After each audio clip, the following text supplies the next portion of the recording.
भक्ति के अधीन भगवान। चलिए कहानी सुनते हैं एक अनाथ बालक की। एक गरीब बालक था जो कि अनाथ था। एक दिन वो बालक एक संत के आश्रम में आया और बोला कि बाबा, आप सबका ध्यान रखते हैं, मेरा इस दुनिया में कोई नहीं है, तो क्या मैं यहाँ आपके आश्रम में रह सकता हूँ? बालक की बात सुनकर संत बोले, बेटा तेरा क्या नाम है? उस बालक ने कहा, मेरा कोई नाम नहीं है। तब संत ने उस बालक का नाम रामदास रखा और बोले कि अब तुम यहीं आश्रम में रहना।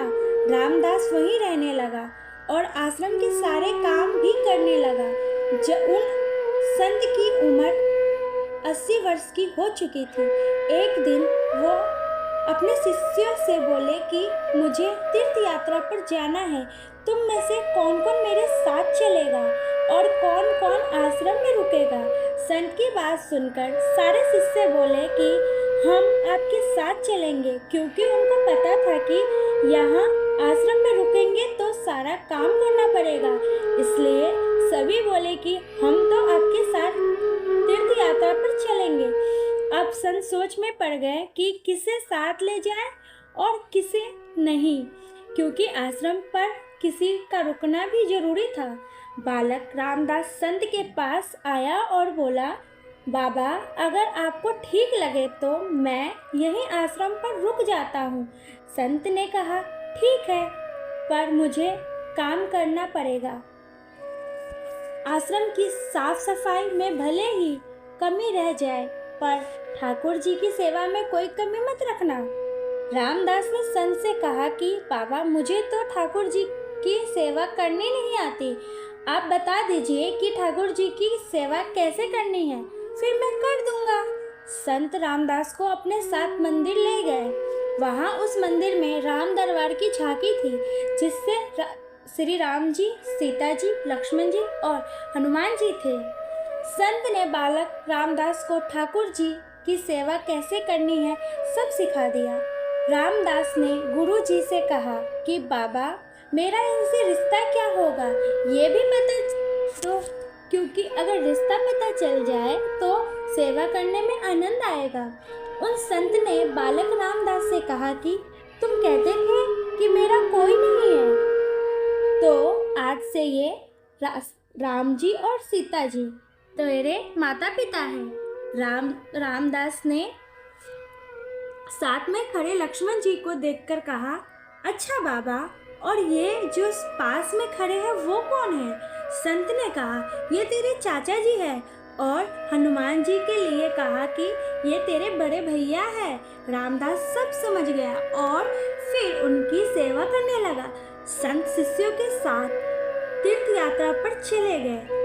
आज सेवा का पहला दिन था। रामदास ने सुबह उठकर स्नान किया और भिक्षा मांगकर लाया और फिर भोजन तैयार किया।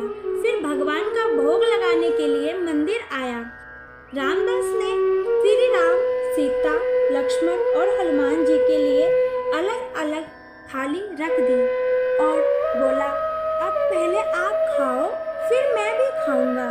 रामदास को लगा कि सच में भगवान बैठकर खाएंगे, पर बहुत देर हो गई, रोटी तो वैसी की वैसी थी। तब बालक रामदास ने सोचा, नया नया रिश्ता है तो शर्मा रहे होंगे। रामदास ने पर्दा लगा दिया। बाद में खोलकर देखा तब भी खाना वैसे का वैसा पड़ा था। अब तो रामदास रोने लगा कि मुझसे सेवा में कोई गलती हो गई, इसलिए खाना नहीं खा रहे हैं, और ये नहीं खाएंगे तो मैं भी नहीं खाऊंगा और मैं भूखा मर जाऊंगा, इसलिए मैं तो अब पहाड़ से कूदकर ही मर जाऊंगा। रामदास मरने के लिए निकल जाता है। तब भगवान श्री राम हनुमान जी से कहते हैं, हनुमान, जाओ उस बालक को लेकर आओ और बालक से कहो कि हम खाना खाने के लिए तैयार हैं। हनुमान जी कहते हैं और रामदास कूदने ही वाला होता है कि हनुमान जी पीछे से पकड़ लेते हैं और बोलते हैं, क्या कर रहे हो? रामदास कहता है, आप कौन? हनुमान जी कहते हैं, मैं तेरा भैया हूँ, इतनी जल्दी भूल गए?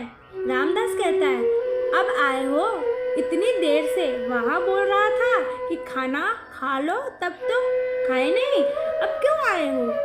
तब हनुमान जी ने बोला है, पिता श्री का आदेश है, अब हम सब साथ बैठकर खाना खाएंगे। फिर राम जी, सीता जी, लक्ष्मण जी, हनुमान जी साक्षात बैठकर भोजन करते हैं। इसी तरह रामदास रोज उनकी सेवा करता और भोजन करता। सेवा करते 15 दिन हो गए। एक दिन रामदास ने सोचा कि कोई भी माँ बाप को घर में काम तो करते ही होंगे, पर मेरे माँ बाप तो कोई काम नहीं करते, सारा दिन खाते रहते हैं। मैं ऐसा नहीं चलने दूंगा। रामदास मंदिर जाता है और कहता है, पिताजी कुछ बात करनी है आपसे। राम जी कहते हैं, बोल बेटा, क्या बात है? रामदास कहता है कि अब से मैं अकेले काम नहीं करूँगा, आप सबको भी काम करना पड़ेगा। आप तो बस सारा दिन खाते रहते हो और मैं काम करते रहता हूँ, अब से ऐसा नहीं होगा। राम जी कहते हैं, तो फिर बताओ बेटे, हमें क्या काम करना है? रामदास ने कहा, माता जी अब से रसोई आपके हवाले, और चाचा जी आप सब्जी तोड़कर लाएंगे, और भैया जी आप लकड़ियाँ लाएंगे, और पिताजी आप पत्तल बनाएंगे। सबने कहा, ठीक है। आप सब भी साथ मिलकर काम करते हुए एक परिवार की तरह सब साथ रहने लगे। एक दिन वो संत तीर्थ यात्रा से लौटे तो सीधा मंदिर में गए और देखा कि मंदिर से प्रतिमा गायब है। संत ने सोचा, कहीं रामदास ने प्रतिमा बेच तो नहीं दी। संत ने रामदास को बुलाया और पूछा, भगवान कहाँ गए? रामदास भी अकड़ के बोला कि मुझे क्या पता, रसोई में कहीं काम कर रहे होंगे। संत बोले, ये क्या बोल रहा है?